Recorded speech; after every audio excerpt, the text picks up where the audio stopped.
Good day, everyone. Good day, Ma'am Saston. We are from Group 4 and we are going to tackle about the supply chain restructuring process. And these are my members. Lipasan, yours truly, Navarro, Villaver, Gaboya, Makawili, Marinho, Nakwa, and Salabi. Supply chain process restructuring. Restructuring involves playing around with at least one of the three dimensions of the supply chain in the direction and shown below. Number 1. Postpone the point of differentiation. By moving the point of differentiation as much as possible, the bulk of the activities can be carried out using the aggregate level forecast rather than the variant level forecast. Postpone differentiation. For example, sa clothing companies is ilan na i-take advantage ang postpone differentiation because they will only produce items in all white. They will not produce items nga color red, green, or other color of t-shirts.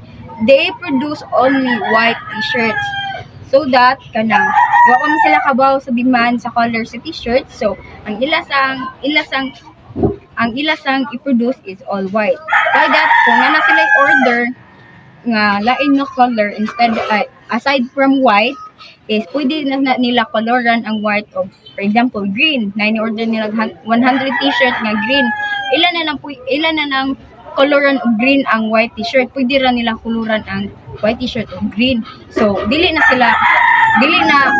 masayang ang stock nila nga daghan nga white kay by that kanang pwede ra man nila makuluran ang white t-shirt into other color. Second, alter the shape of the value addition curve. Shape the bulk of the cost addition as late as possible. This will reduce the inventory in the chain and help the firm in having some flexibility. If the bulk of the cost addition takes place at a later point in time in the chain, one will be able to respond of goods to unforeseen changes with the least cost. So meaning, improving and being innovative can least cost. For example, i-adapt nila karon ang technology to be innovative kaya aside sa madali ang ilang buhaton, mas makamit pa silang demand sa customer. Lastly, advance the customer ordering point. Move from an MTS to CTO supply chain.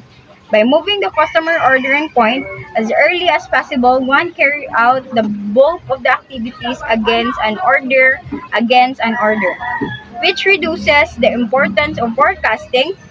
If one were also able to postpone the point of differentiation take place after customer order, one does not have to prepare a variant level forecast. So, MTS. MTS is a conventional production and inventory strategy where businesses manufacture a product and fill their inventory to match forecasted customer demand. Sa MTS is make to stock. So, to make a stock, the company should have an inventory daily para mabaw-an nila ang stocks if gamay na ba or unsay ni gamay nga mga stocks unsay mga stocks ang nigamay or nakuhaan. So, in times of demand sa product is makahatag ra sila sa customer kay tungod sa daghan nga stocks. Value addition curve. The supply chains encompasses all the activities process associated with the transportation of goods from the raw material stage when the goods and services reach the end customer. So, value addition curve. It is important in supply chain ang value addition curve because it's automated solution and carefully review of supply chain process. It helps eliminate downtime, and reduce the number of touches required in the packaging process, and also ultimately saving money for labor. Points of differentiation, also known as points of difference, are characteristics of a product or service that distinguish it from competitors. So, moingon tag ka ng difference, kanang sa ilang difference sa other nga products ba serve sa isa ka company. For example, di ba, ang Dove na mo na advertising nga kanang ganing kanang gibuli daw siya kay pulot siya buhok, gibuli daw siya kay itom siya kay tungod tungod sa ilang family nga siya ray lahi ba. Mo nang unique ra siya sa ilang family baka siya ray itom. So bisag dili pa ta makakita sa advertise kung makadungog ra ta, makabaw na ta nga kanang Dove na mo na ang uniqueness sa Dove, mo na ilang way of kanang way nga mailan sa tao ang ilang product is by that advertising. Hi, I am Alfred Dilaber.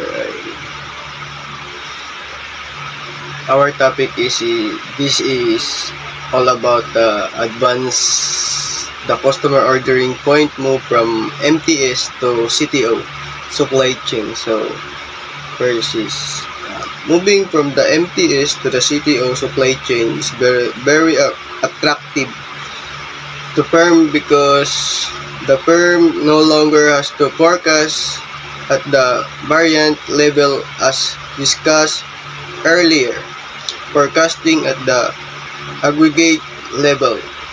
If the firm wants to move from the MTS to the CTO model, so it will have to get the customer to advance his to that customer ordering comes before the point of different.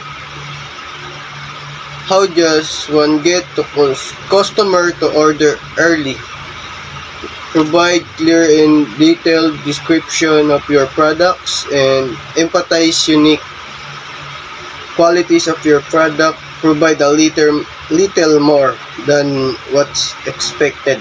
So the next is moving from the MTS model to CTO model requires altering customer offering in a way that the longer delivery time is by extra offering any of the four remain cost, variety, and quality supplementary service. So next. The product quality is important because it affects the success of the company and helps establish its reputation in customer market. So the next is if a firm wants customer to accept longer delivery time, it's just compensate the customer by offering something more on other four dimension. This is the five best way to respond to customer. Number one is don't make excuses, be honest for coming and apologize. For the fourth is offer potential solution. For the last is thank the customer for their patience.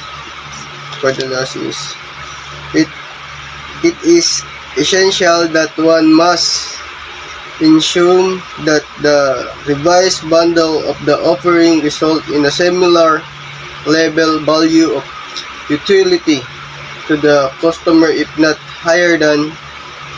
Utility values are critical for determining why different goods have different cost and level of the determined. That's all. Thank you. So the next topic that I'm going to discuss is altering customer offering bundle. So there are 5 attributes of altering customer service bundle. First is cost. So cost is incurred by the customers in to own the experience of the products or product service bundle. Cost refers mostly to the expenses of a specific company or business. This incurs when making to the products or services that it offers to the customers. Then these costs can be direct or indirect, and it may include the cost of research and development. While marketing and promotion, production and manufacturing and distribution and logistic, which is importing and exporting the goods. So there are specific costs that company may incur when altering and customer offering bundle, which include: first is research and development cost, next is marketing and promotion cost, third is production and manufacturing cost, then fourth is distribution and logistic cost.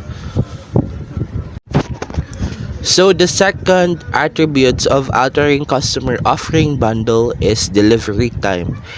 Delivery time, it is the time that taken from the customer to delivery. So basically, delivery time, it is the time that incurred in processing the goods or the service that will be going to the customer. So this is the time where the due process or the process itself, kung kano sa mahatod ang usa ka goods or service sa customer.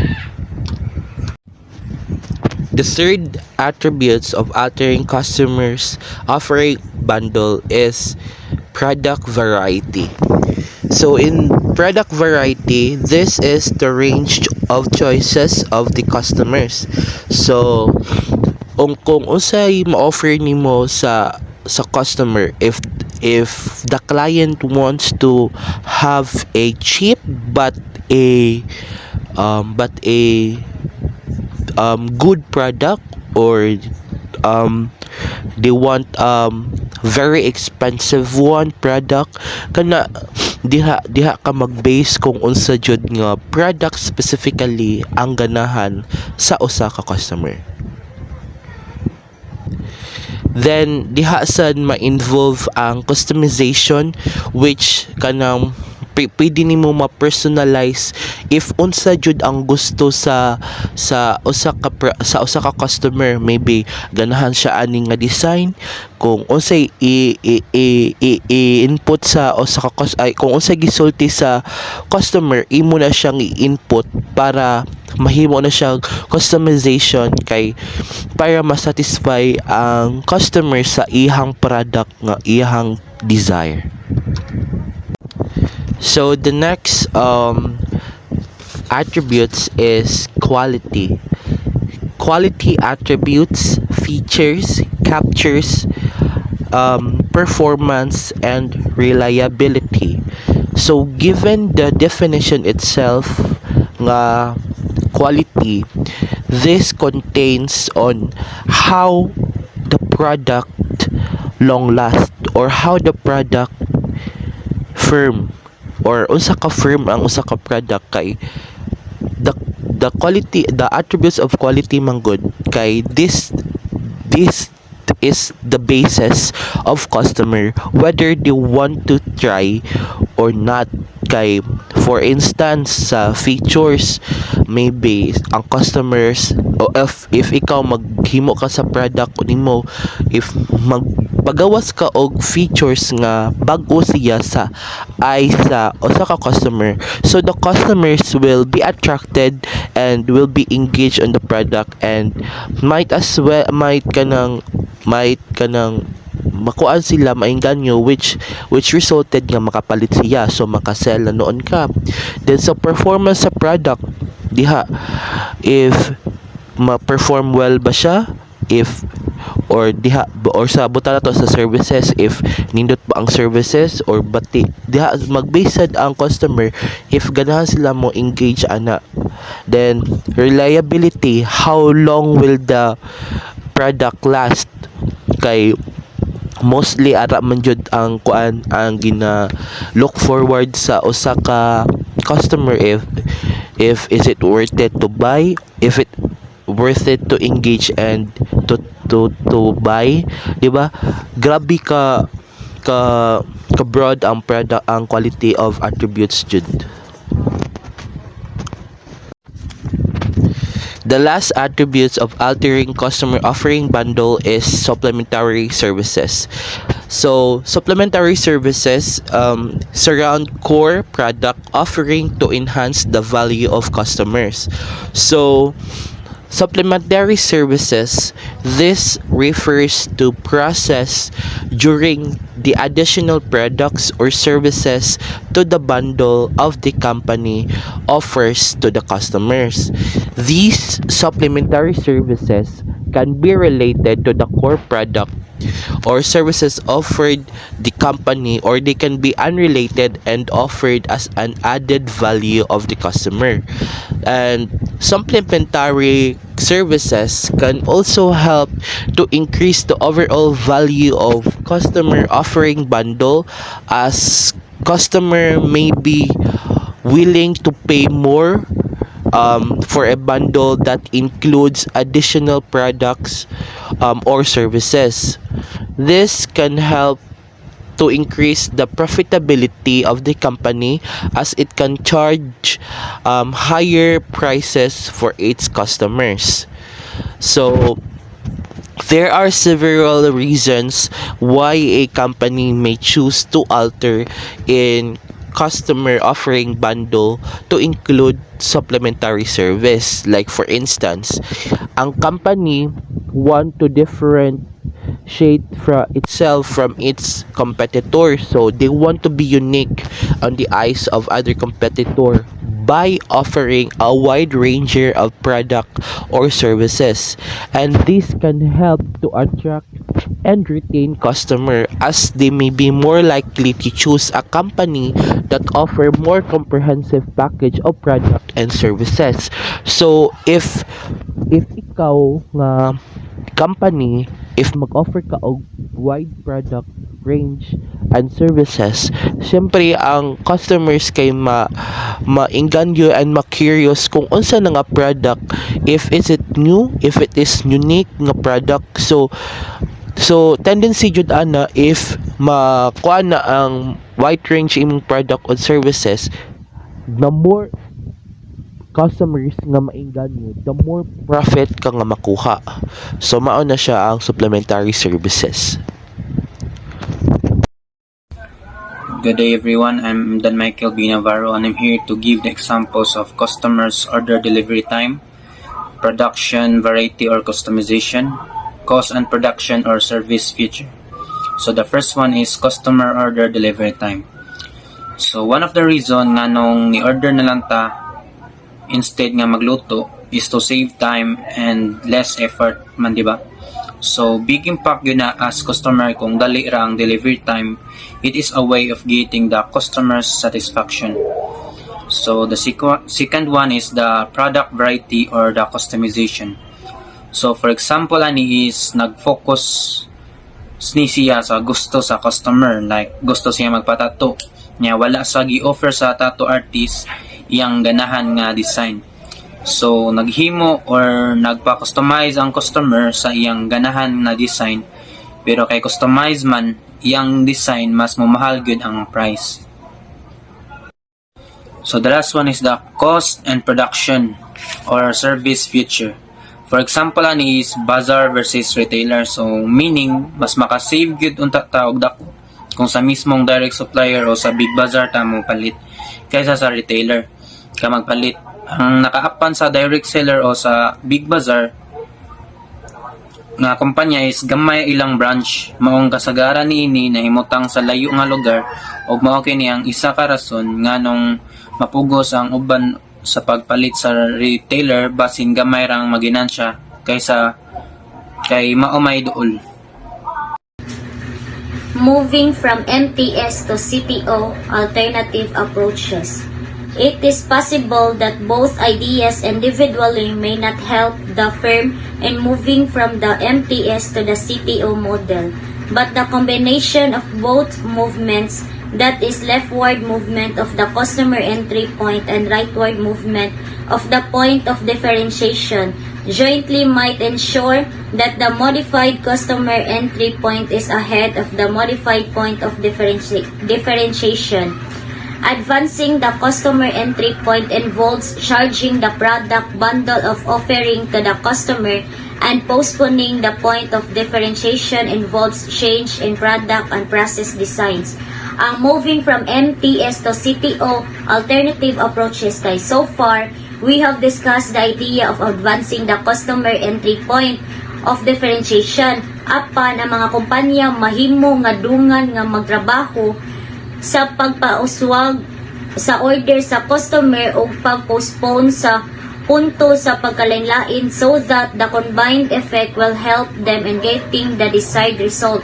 But once can also think of an alternative way diin ang kumpanya makabahin sa CTO model nga walay kausaban sa product or process design or change in customer offering. If a firm can manage sa post-processes in a time-efficient manner, one might be able to reduce the time taker and order delivery time by a significant amount, and the firm may be able to operate with the CTO supply model. So, good day everyone. My name is Helke Nakwan. I will be discussing the moving from MTS to the CTO model, the role of innovations and experimentations. So, as we all know, MTS or make to stock is a manufacturing strategy in which production planning and production scheduling are based on forecasted product demand. Gibuhat siya na product based on forecasted product demand, like for example, mga goods or products nga popular during the holiday seasons. While the configure to order or CTO is the manufacturing process of assembling and configuring products according to the customer requirements. For example, mopalit kag pizza, then ganahan kag na special ingredients or ganahan ipabutang sa imong pizza as your toppings baron, then ang final product ibuhat siya based sa imong gihatag nga preferences. So, in general, it is important to understand that the value addition offered should be appreciated by customers so they do not mind giving a little more delivery time, but this extra value offering should not result in an excessive cost burden to the company.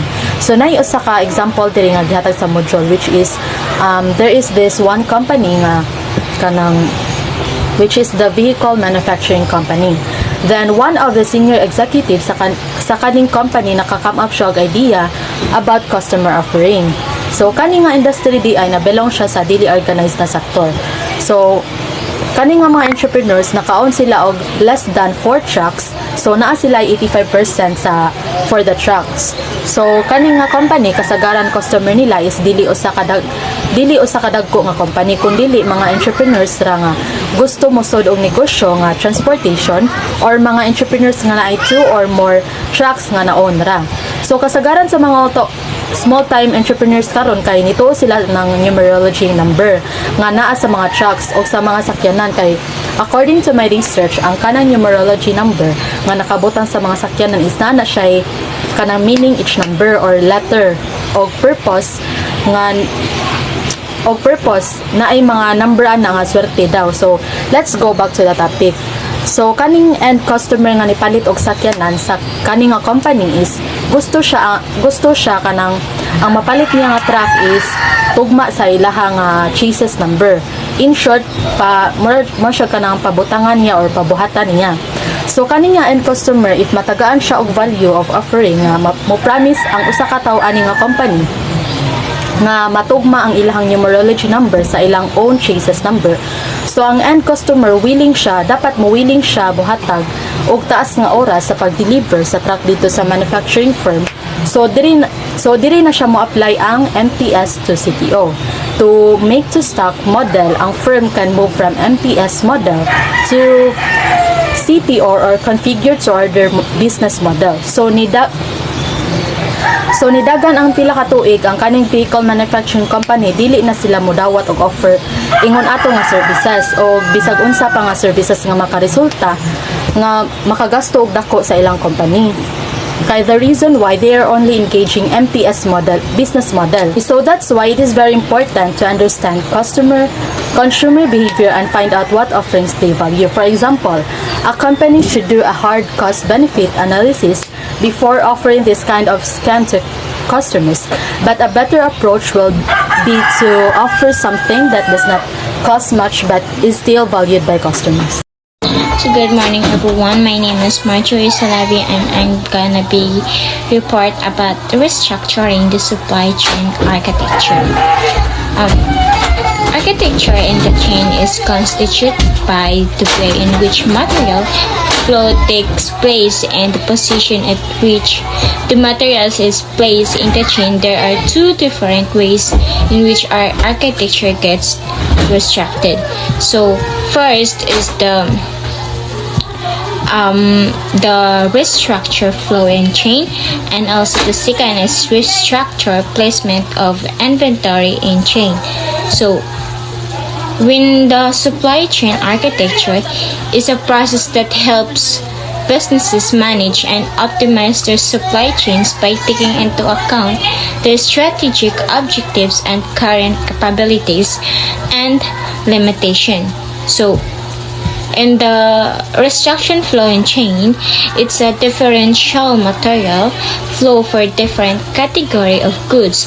Usually within a firm, all products within the same business go through similar flows, but one can restructure a chain so that different materials go through different kinds of flow depending on the nature of item. One can design and differential flow. So in the second types is the restructuring placement of inventory and chain. So a typically supply chain consists of process and set of decoupling inventory nodes and also restructuring of placement of inventory questions the existing location of inventory, the given current demand structure and time cost characteristic of the process, and evaluates alternative options. So in supply chain is a very broad career field. It has 7 primary functional areas. It has purchasing, manufacturing, inventory management, demand planning, warehousing, transportation, and customer service. So that's all. Thank you.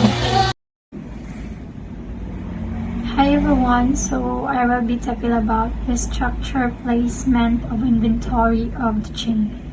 A supply chain network consists of process and a set of inventory nodes. Usually the network gets evolved over a period of time, and periodically a company should explore the possibility of restructuring the network by re-examining inventory placement of the chain. A decoupling inventory is an inventory that permits the downstream portion of the supply chain to operate independently from the upstream portion. Where to place this decoupling stock is a decision that's strategic in nature. Every stock point has a demand process and a supply process, and the network consists of process and stock portion nodes. So, from the word restructure, it means rearrange. Rearrange siya sa kaning mga stock nga kanang dapat nimo kanang inventory nimo siya ba nga kanang siya nga side diri ni siya sa kanang nga higayon na kana ganing need na siya nga kanang ipon siya kung okay ba siya nga product, okay ba siya i-process nga kanang ipadala dito sa kanang place kung asa siya ma-deliver. So kung when it comes good sa product nga kanang i-process na siya, kay need man gyud na siya i-examine before na siya i-deliver gyud or before na siya ma-stock gyud sa company. So mao na siya nga re-examining siya sa inventory nga mao na kanang sanay kanang nga product or kanang nga stock, kay mao na siya ang final gyud nga nga kanang ma-deliver na siya on time. So a decoupling, from the word decoupling, kay ko ana siya guys kanang kanang i-separate kani nimo siya na kanang sample kana siya nga item kay kanang mabuak na siya, so dili na siya makanang masago sa kanang item nga kanang fix na gani siya nga wala siya kanang wala siya kanang kuan ba broken ba ron ana. So kana siya nga process kay kana ganing part sa stock nga need gani na nimo siya i-examine na kanang sakto gyud siya ba nga wala siya sabit gani. Parang company sad sa kanang tag-iya ana nga kanang product kay dili sad gani mabati sa kanang mga customer nga pwede mo palit inana siya guys. So kanang kuan sanay from every stock kay di ba kung for example lang product kay demand siya sa mga tao nga nipalit ana, so kung ikaw maghimo ba ron ana sa product kay dapat kuan ka kanang kabalo jud ka sa mga process ana kay para kung maabot na sa time gyud ma-deliver na siya, okay lang feedback sa customer nga na jay possibility nga pwede sila magbalik-balik kay nakauyon sila ana nindot sa ang kanang portion sa imong product gani ba na kanang wala siya bati baron wala siya sabit sa imong ana.